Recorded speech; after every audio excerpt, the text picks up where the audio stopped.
আলহামদুলিল্লাহি রাব্বিল আলামিন ওয়াসসালাতু ওয়াসসালামু আলা রাসূলিল কারীম ওয়া আলা আলিহি ওয়া সাহবিহি আজমাইন আম্মা বা'দ। গত দার্সে শেখ রাবি রাহিমাহুল্লাহ ব্যাখ্যাকৃত উসুলুস সুন্নাহর আমাদের যে মূল অধ্যায়গুলো ছিল, মূল পাঠগুলো ছিল, সেগুলো শেষ হয়ে গিয়েছে। তো কিছু প্রশ্নোত্তর ছিল।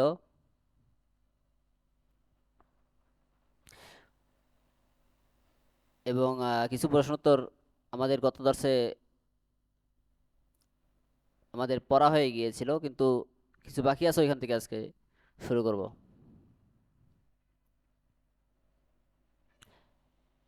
শেখ রাবি রাহিমাহুল্লাহকে প্রশ্ন করা হয়, আসসালু সালিস, তৃতীয় প্রশ্ন, হাল লিন্নিসাই তাহযীরুন নাস মিন কুতুবি সাইয়্যিদ কুতুব।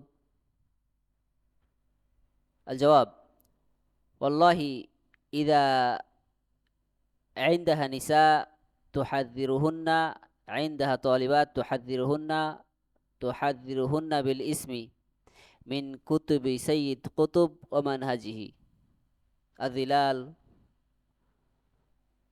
والعدالة.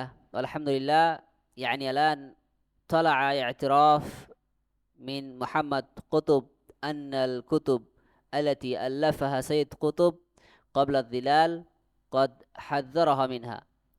ما شاء الله، بعد 30 سنة أو 40 سنة تأتي تقول حذر منها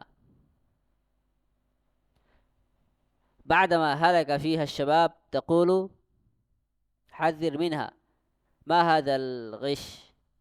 الآن هذا إمام عند الشباب، غشاش، غش الأمة، وأذن فيها بخطه أن تطبع جميعا، وحارب الذين طبعوها بغير إذنه. كم أكل فيها من الأموال والملايين على حساب عقائد الأمة والشباب الأمة. لماذا هان الصحابة على شباب الأمة؟ يعني غيراتهم على سيد قطب أكثر من الأنبياء وأكثر من الصحابة وأكثر من أئمة الإسلام. لماذا؟ لأنهم ربطوهم بمنهجه التكفيري الخارجي، فهانت عليهم كل بدع سيد قطب وكل ضلالته وأخطاره، هانت كل هذا. إذا هذه الكتب يجب أن تحارب. الظلال مليء بالضلال. التصوير الفني، ما رأيت أجرى من هذا الإنسان على كتاب الله وعلى سنة رسول الله صلى الله عليه وسلم. التصوير الفني يا إخوة أصل البلايا، بناه على أصول في غاية الخبث وغاية الضلال وغاية الجرأة، وتجرأ على كتاب الله وجعله موسيقى وألوان موسيقى وأنواعها وسينما وحلقاتها وموسيقاتها وبلاياها وبطولها وطبولها. أهان القرآن والله إهانة لا يعرف لها نظير في التاريخ. يتمده يقول إنه وصل إلى أشياء ما وصل إليه غيره. والله الجهلة يعرفون هذه الأشياء التي صبها في القرآن كذبا وزورا، لكن يعرفون أن هذا ضلال، يتنزهون عنها. كتاب الله هو ما نعرف كتاب الله عنها. طيب، التصوير الفني قبل الظلال لماذا لم تحذر منه؟ نوقش فيه رسالة وأعطي صاحبها على درجات الشهادة قبل عام 1400. بعد 20 سنة ينشر هذا الكتاب ويطبع وينشر. بعدها يقول أخي حذر منه، أي كذب وأي مكر وأي كيد للأمة مثل هذا الكيد، ويصبح عندنا إماما عظيما. هذا يدل على الضياع، وأن الشباب أحداث أسنان سفهاء الأحلام. يا أخي، هذا الإنسان هذا واقعه، غش الأمة ونشر وروج مثل هذه الكتب الضالة في مشارق الأرض ومغاربها بشتى اللغات، وبعدما أهلك الأمة يقول حذر منها والضلال. لماذا لا نعترف أنه مليء بالضلال؟ هذه دعوتهم قائمة على الغش والتلبيس على أحداث الإنسان سفهاء الأحلام، على أحداث الأسنان وسفهاء الأحلام فعلا.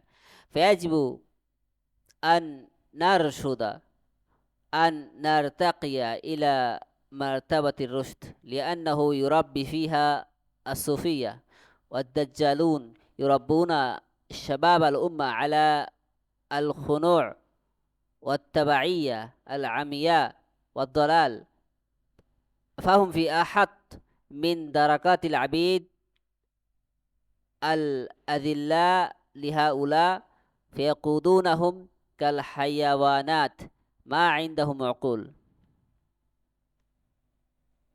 الآن يهذون بتكفير سيد قطب كالمجانين، يمرون على سب سيد قطب للصحابة والأنبياء ولا يغيرون ولا ينكرون، وأنت تذكره بحق وتحذر منه بجد، لا يقبل منك. أين عقلك؟ أين رشدك إذا أنت في سفهاء الأحلام؟ لا عقل ولا خلق. فيجب أن نربأ بأنفسنا، وأن ننقذ أنفسنا، وأن ننصح بعضنا بعضا.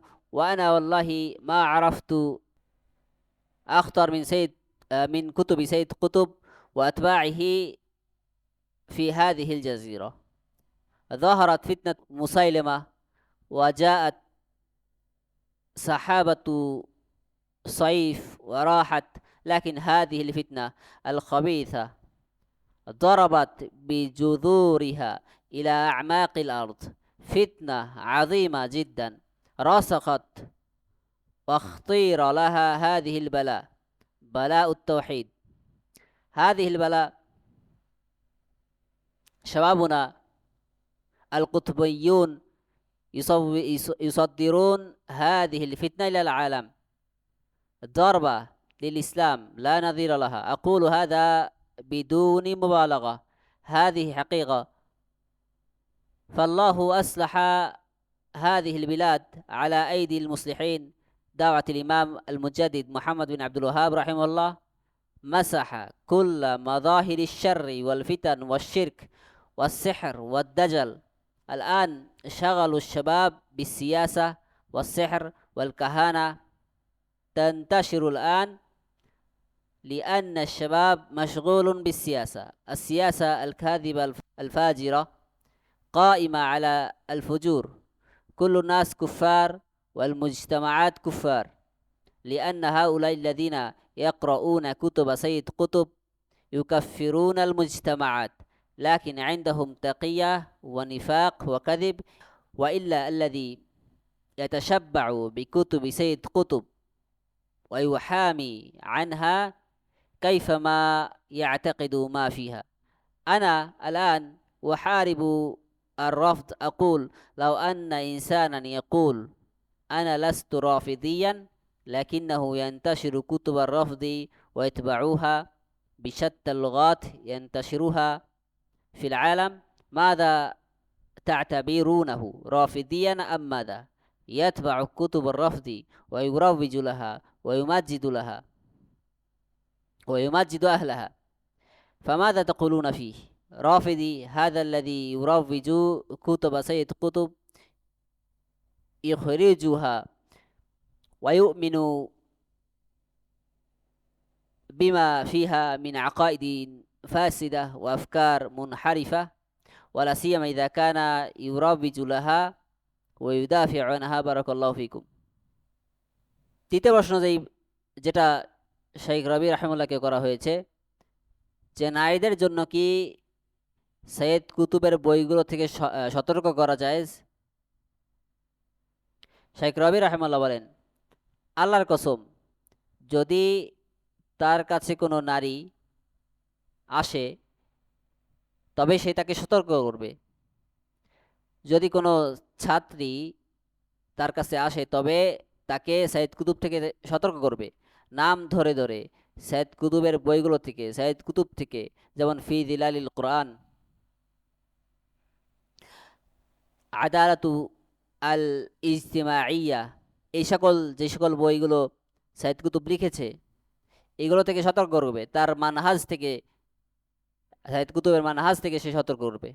আলহামদুলিল্লাহ, এখন তো মোহাম্মদ কুতুব অর্থাৎ সাইয়েদ কুতুবের ভাই, সে নিজেই স্বীকার করেছে যে সাইয়েদ কুতুবের দিলালিল কোরআনের পূর্বের যে লেখাগুলো আছে সেইগুলোতে ভুল আছে এবং সেই বইগুলো থেকে সে সতর্ক করেছে। মাশাআল্লাহ, 30-40 বছর পর এসে বলছে যে আমি সতর্ক করছি। যুবকরা যখন এগুলোর মাধ্যমে ধ্বংস হয়ে গেল, এরপর সে এসে বলছে সতর্ক করছি। এই ধোঁকাবাজি কেমন? সে তো এখন যুবকদের ইমাম,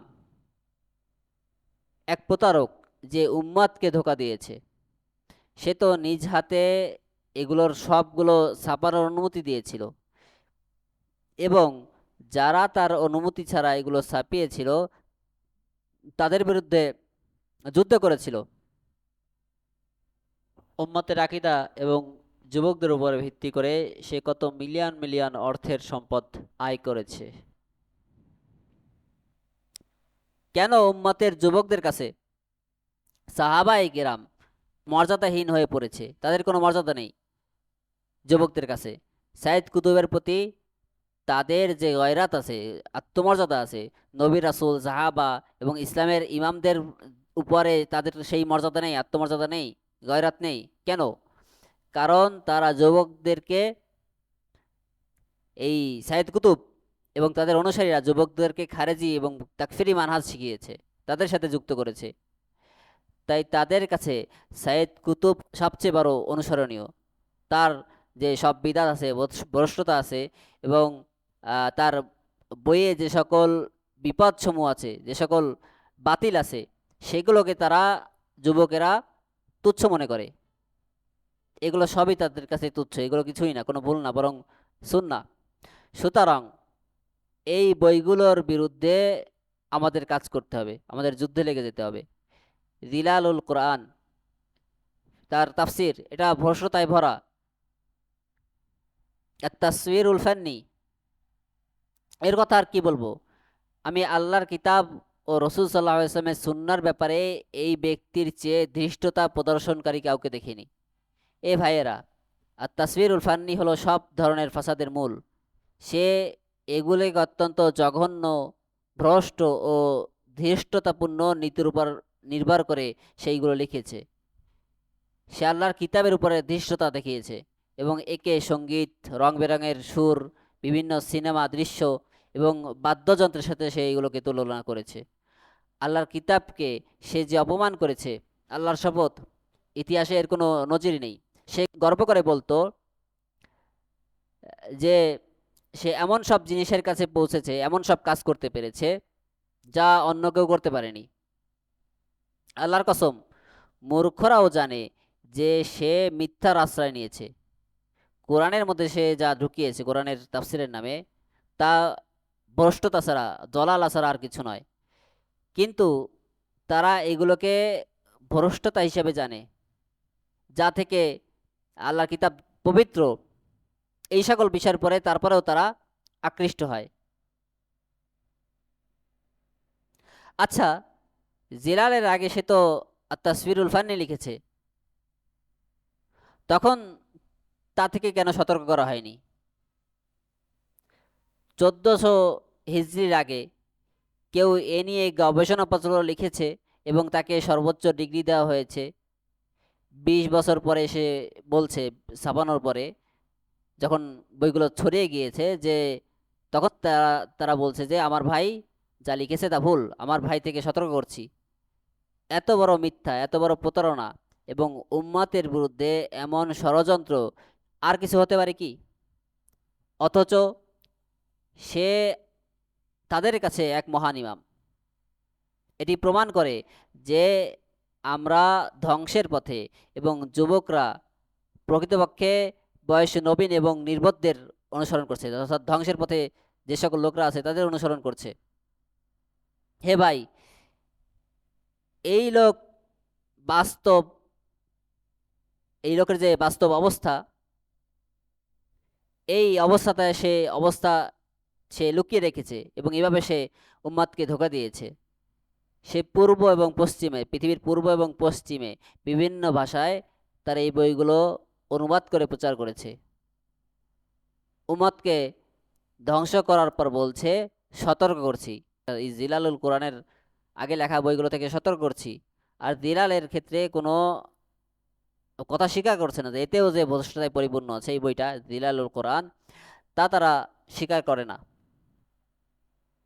তাদের এই দাওয়াতটি মূলত ধোঁকা ও মিথ্যার উপর প্রতিষ্ঠিত, যা সত্যিকার অর্থেই বয়সে নবীন এবং নির্বোধদেরকে বিভ্রান্ত করে।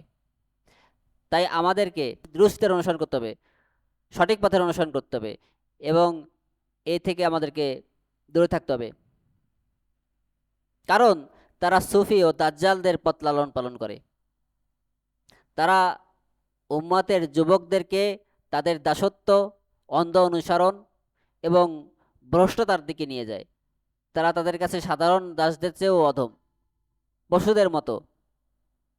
তাদেরকে তারা পশুদের মতো পরিচালিত করে।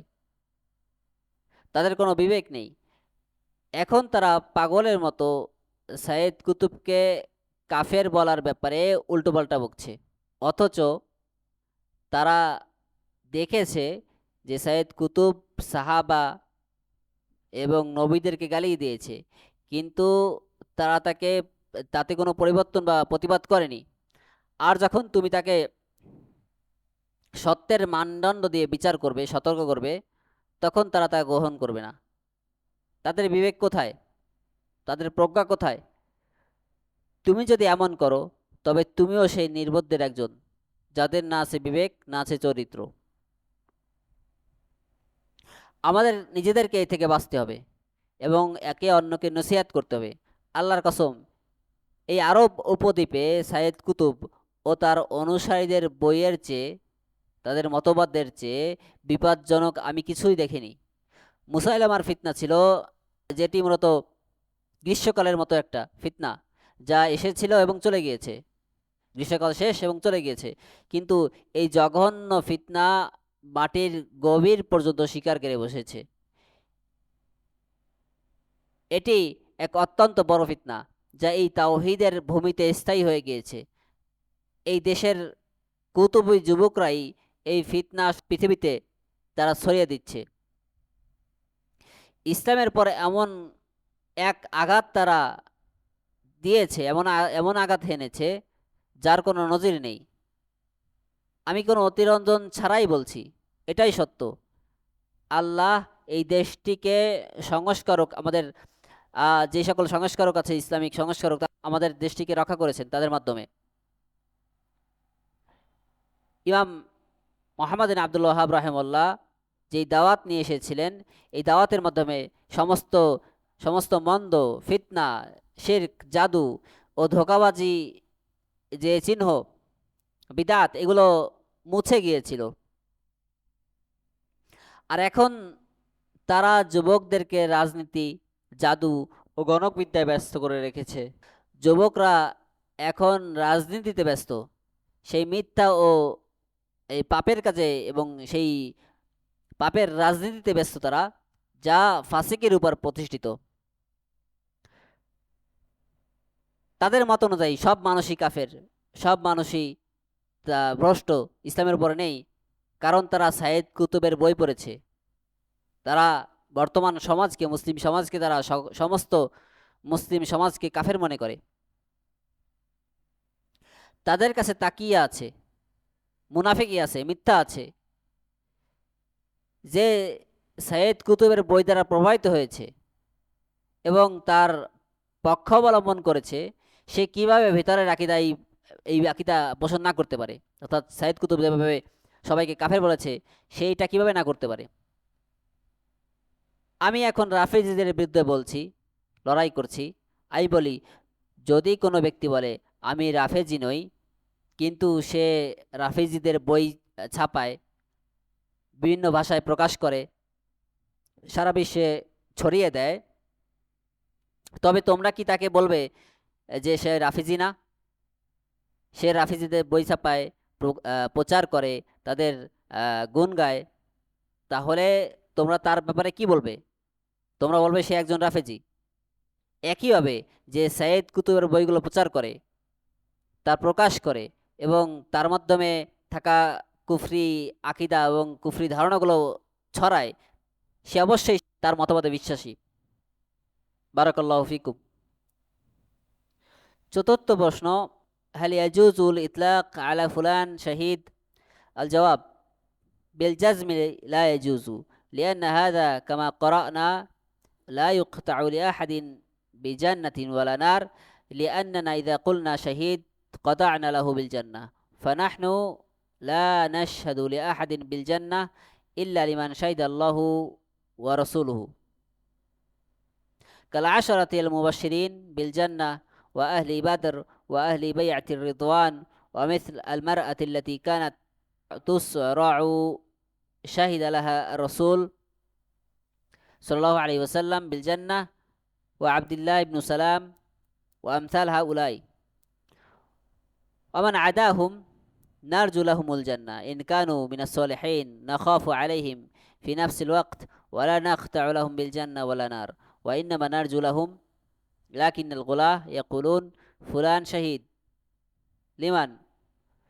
واحد رافضي مبتدع ضال يقول شهيد، وعلماء السنة علماء الجواسيس، عملاء جواسيس، والذي يموت منهم ما يقولون شهيد جميل الرحمن لما قتل، لا يقولون شهيد، جاهد 10 سنوات أو أكثر، وأول ما حمل راية الجهاد وأقام إمارة يطبق فيها الشريعة الإسلامية قتل في سبيل الله مظلوما، لا يقولون شهيد. السؤال الخامس،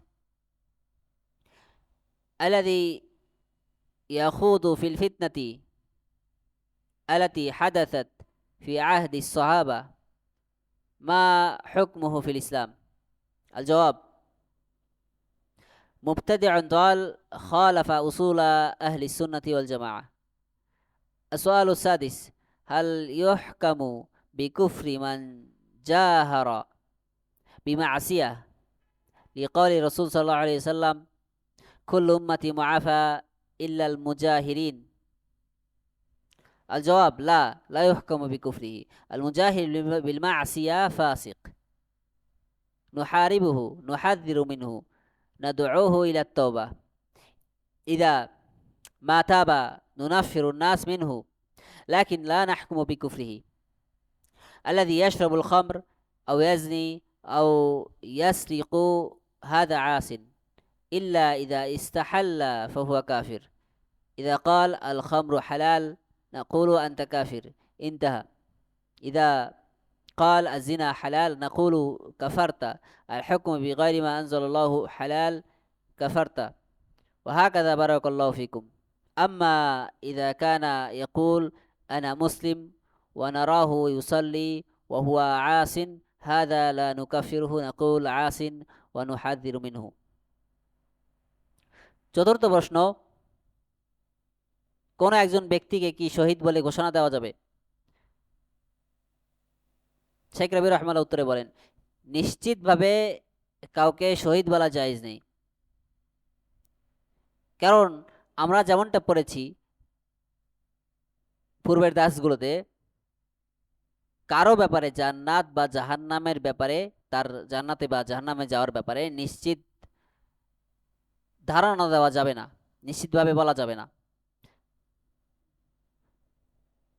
আমরা যদি কাউকে শহীদ বলি, তবে যেন আমরা তার জান্নাতি হওয়ার সাক্ষী দিচ্ছি।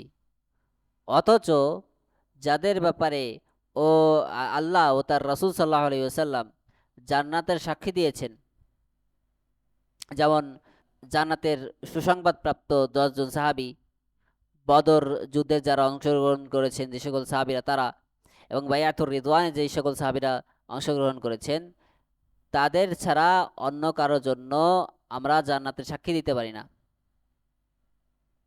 এবং আরও অনেকে রয়েছেন যাদের ব্যাপারে হাদিসে জান্নাতের সাক্ষ্য দেওয়া হয়েছে, যেমন সেই নারী, যে নারী মৃগী রোগে আক্রান্ত ছিলেন, যার জন্য রসুল সাল্লাহ আলি সাল্লাম জান্নাতের সাক্ষ্য দিয়ে গিয়েছেন। কিংবা আবদুল্লাহ ইবনু সালাম রাদিয়াল্লাহু আনহু, অনুরূপভাবে আরও কিছু সাহাবাগান যাদের ব্যাপারে জান্নাতের সাক্ষ্য দেওয়া হয়েছে। এদের ছাড়া অন্য মানুষ যারা সৎকর্মশীল, তাদের ব্যাপারে আমরা জান্নাতের আশা করতে পারি। একই সাথে আমরা তাদের ব্যাপারে ভয়ও করব। আমরা নিশ্চিতভাবে কারো জন্য জান্নাত বা জাহান্নামের ফয়সালা করতে পারবো না, বরং তাদের জন্য আমরা আশাবাদী থাকব যদি তারা ভালো হয়।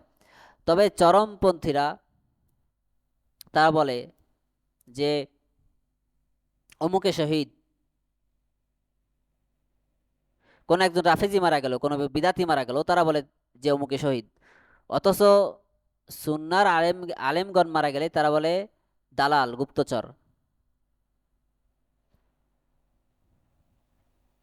তাদের মতে আলেমদের কেউ মারা গেলে সে শহীদ নয়। জামিলুর রহমান রহমউল্লাহ যখন তিনি মারা গেলেন, তখন কি তারা তাকে শহীদ বলেছিল? তিনি 10 বছর বা তারও বেশি সময় জিহাদ করেছিলেন। জিহাদের পতাকা বহনকারীদের মধ্যে তিনিই ছিলেন অন্যতম।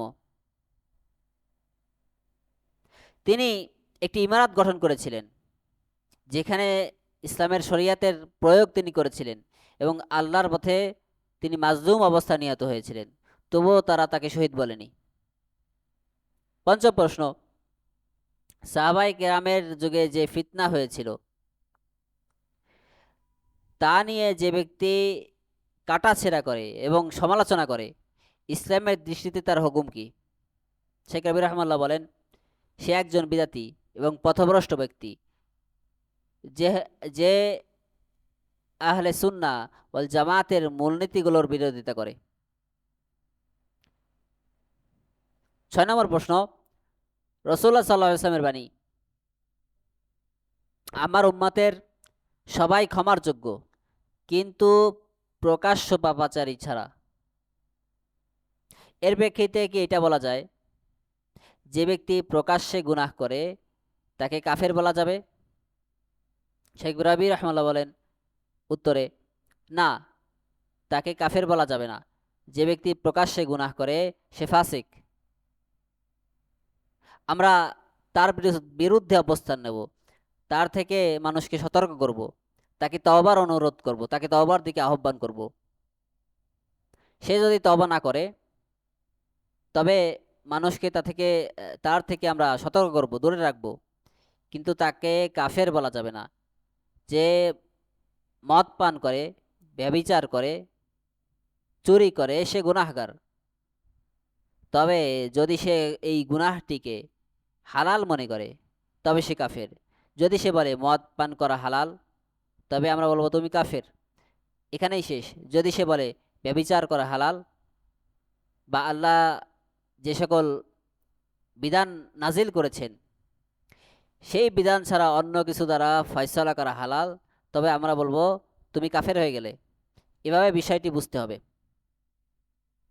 বারাকাল্লাহু ফিকুম।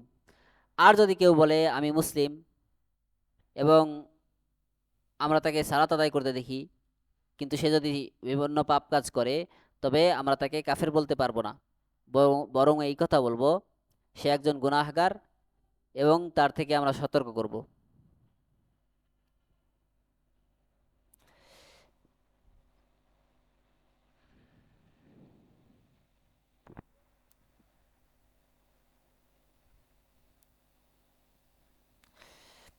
السؤال السابع: ما رأيكم في من يقول اليهود والنصارى ليس بيننا وبينهم عداوة دينية؟ الجواب: هذا قد أفتى فيها العلماء أن هذا من الضلال والكفر، نعوذ بالله. هؤلاء سفهاء الأحلام يا إخوة، لهم غرائب وعجائب، يتشددون في الموضع الذي يجب فيه الرفق، ويترفقون ويذلون في المواطن التي يجب فيها الشدة، فقلبوا الأمور. ابن تيمية رحمه الله يقول: الرسول صلى الله عليه وسلم أمرنا بقتال الخارج وأمرنا بالصبر على ولاة الأمور. وسمعتم الحديث البارحة في الصبر: أدوا الذي عليكم والله سائلهم عما استرعاهم، إلى آخر النصوص التي جاءت تهدي وتثبت وتوصي بالصبر، لأنها من حكيم خبير يتلقى عن الله عز وجل هذه التعاليم من لدن رب العالمين.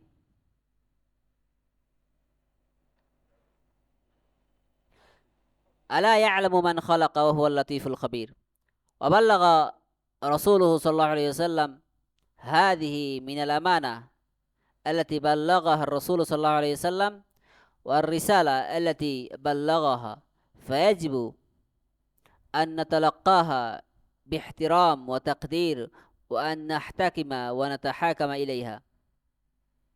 لكن هؤلاء لا يرضون أن يتحاكموا إلى هذه النصوص، ويتلاعبون بالتأويلات الباردة والكلام الفارغ. إذا جاءت البدع التي حذر منها رسول الله صلى الله عليه وسلم، يغضب ويحذر منها السلف. قالوا عن رؤوس أهل البدع: هؤلاء أئمة ومجددون وشهداء، إلى آخره. فقلبوا الأمور، غيروا دين الله وبدلوا فيه، فهم أشد تبديلا من الحكام.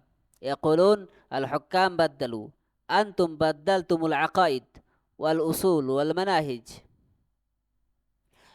فسادكم أعظم من فساد الحكام، والله إن فسادكم أعظم من فساد الحكام. الحاكم لا يقول لك هذا دين الله، لكن هؤلاء يقول لك هذا دين الله. بدلوا الأصول والمناهج، بدلوا في دين الله أكبر من تبديل الحكام. يقولون الحكام بدلوا، الحكام فيهم الكافر فيهم المسلم، بارك الله فيكم، لكن أنت تجعل شغلك الشاذ الحاكم، وأنت تبدل دين الله من أجل أن تحارب الحاكم. أو الذي يلتزم منهج السلف ولا يرضى تطبيق هذه الممارسات والتبديلات في دين الله عن الحاكم والمحكوم، أسلك مسلك السلف في كل شيء. إذا أردت أن تسلك مسلك أهل السنة فهذا هو المسلك. والله غيروا دين الله وبدلوه। সপ্তম প্রশ্ন: যারা বলে ইহুদি ও খ্রিস্টানদের সাথে আমাদের ধর্মীয় কোনো শত্রুতা নেই, আমাদের কোনো ধর্মীয় শত্রুতা নেই, তাদের ব্যাপারে আপনার অভিমত কি? শেখ রবি রহমাল্লাহ উত্তরে বলেন, আলেমগণ ফতোয়া দিয়েছেন যে এটি চরম পর্যায়ের ভ্রষ্টতা ও কুফরি। আমরা এ থেকে আল্লাহর কাছে আশ্রয় চাই। হে ভাইয়েরা, এরা হলো সেই সুফাহাউল আহলাম, নির্বোধের দল। এদের অদ্ভুত সকল কর্মকাণ্ড রয়েছে এবং চিন্তা রয়েছে, যেখানে আমাদেরকে নম্রতা অবলম্বন করা হবে, আমাদের নম্রতা অবলম্বন করতে হবে, সেখানে তারা কঠোরতা অবলম্বন করে। আর যেখানে কঠোর হওয়া আবশ্যক সেখানে তারা নম্র এবং দাসত্ব প্রদর্শন করে। তারা বিষয়গুলোকে উল্টিয়ে ফেলেছে।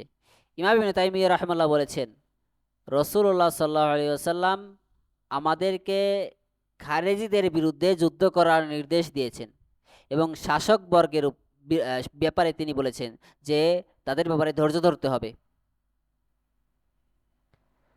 আপনারা গত রাতে ধৈর্য ধারণের ব্যাপারে হাদিসগুলো শুনেছেন। সেখানে আছে, তোমরা তোমাদের দায়িত্ব পালন করো, তোমাদেরকে যেই দায়িত্বগুলো দেওয়া হয়েছে সে বিষয়ে তোমাদেরকে জিজ্ঞাসা করা হবে।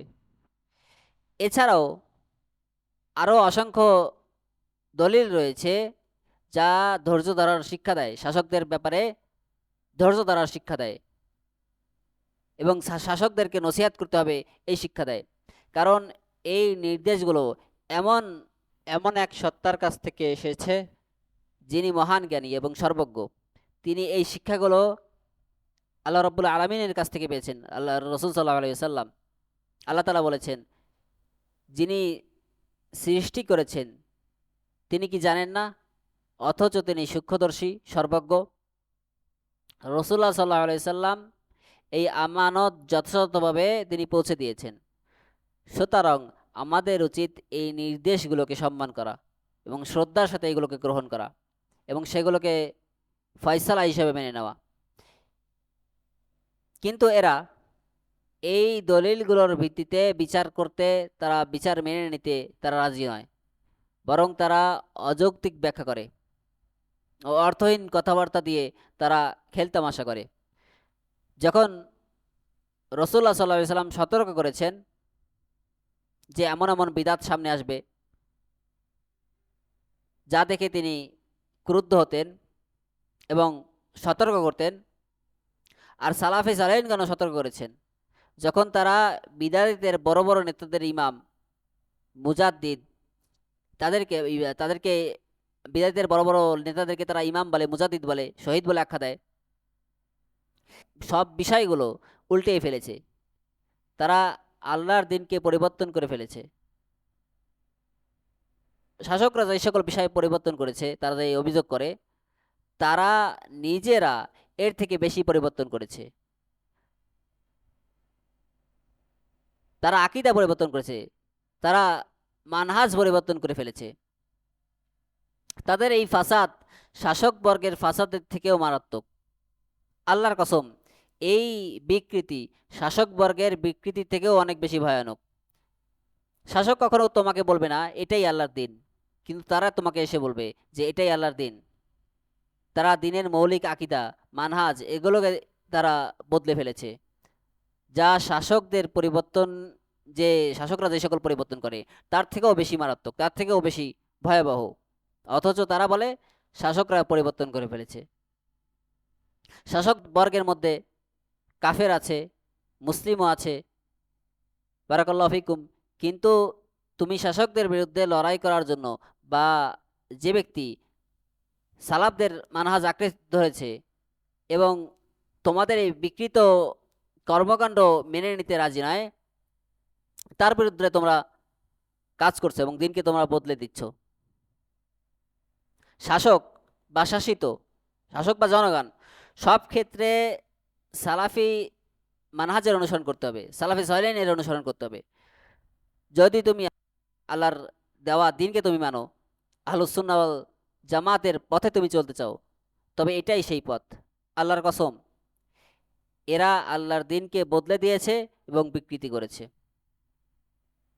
আসওয়ালু থামিন, আলা ইয়ান্তাবিকু আলা সাইয়্যিদ কুতুব মা যুকিরা মান মাতা মিন আহলি সুন্নাহ, মান মাতা মিন আহলি আল-কিবলা মুওয়াহিদান ইউসাল্লা আলাইহি ওয়া ইউস্তাগফার লাহু ওয়া লা তুতরাকু সলা আলাইহি লিযানবিন আযনাবাহু সগীরান কানা আও কাবীরান আমরুহু ইলা আল্লাহ তাআলা।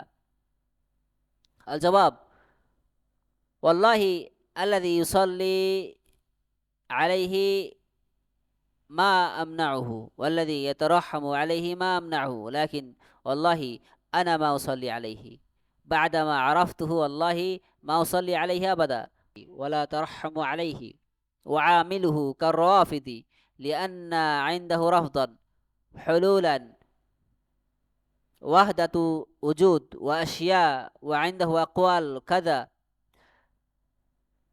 نتقي الله ما نقول كافر، وإلا والله إن في كتبه কুফরিয়াত আযীমা জিদ্দান ইউখাযু আলা মা ইয়ানশুরু কুতুবুহু ওয়া ইউদাফিউ আনহু ওয়া ইয়াদউ আল মানাহিজ লিহিমায়াতিহি ইন্নাহু ইউদাফিউ আন দালালাত কুবরা লাকিন সাইয়্যিদ কুতুব আশা ওয়া মা তাবা ওয়া মা ইনদাহা মা ইউথবিতু তাওবাতাহু ওয়ালাউ তাবা ইয়াজিবু মুহারাবাতা হাযিহিল কুতুব ওয়া তাহযীর মিনহা ওয়া বায়ান মা ফিহা মিনাদ দালাল।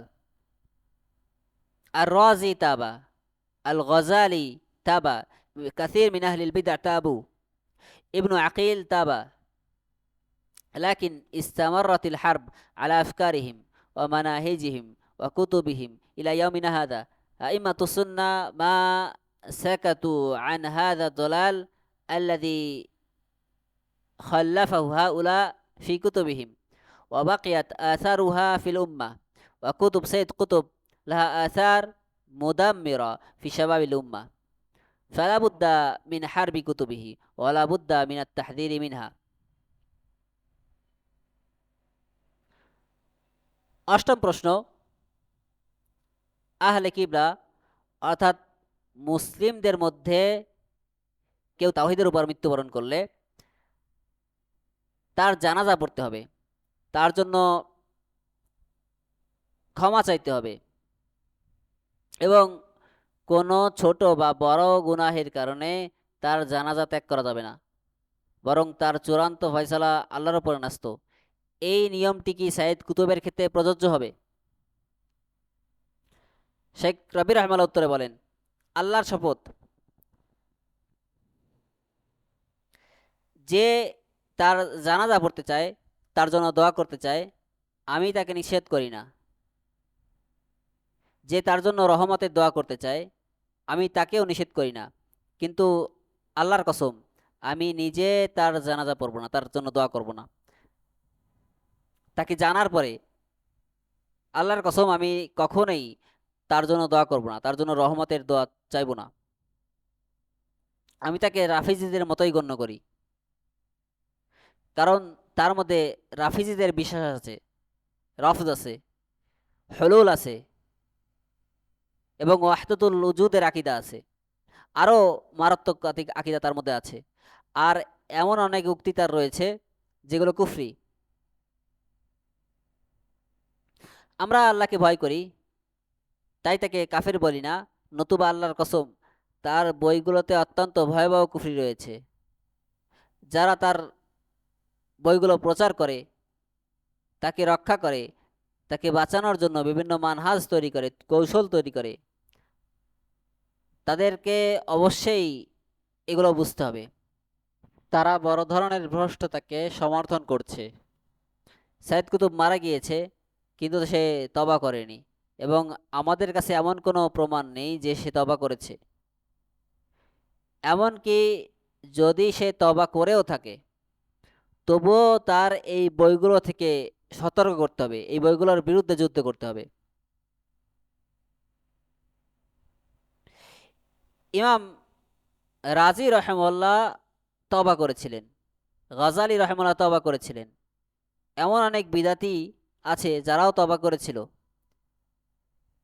কিন্তু আরও যেমন ইবনে আকিল রহমাল্লাহ, তিনিও তওবা করেছিলেন, কিন্তু আজও পর্যন্ত তাদের সেই ভ্রান্ত মতাদর্শ, মানহাজ ও বইগুলো, এগুলোর বিরুদ্ধে আমাদের সংগ্রাম অব্যাহত রয়েছে। সুন্নাহর ইমামগণ তাদের এই বইগুলো, যে তারা যে সকল বইগুলো রেখে গিয়েছেন, এই বইগুলোর ব্যাপারে নীরব থাকেননি। আর এর প্রভাবগুলো উম্মাতের মধ্যে রয়ে গেছে। সাইয়্যিদ কুতুবের বইগুলো উম্মাতের যুবকদের উপর ধ্বংসাত্মক প্রভাব ফেলেছে, তাই তার বইগুলোর বিরুদ্ধে যুদ্ধ করতে হবে এবং সেগুলো থেকে সতর্ক করা অপরিহার্য। সুবহানাকাল্লাহুম্মা বিহামদিকা আশহাদু আল্লা ইলাহা ইল্লা আনতা আস্তাগফিরুকা ওয়া আতুবু ইলাইকা।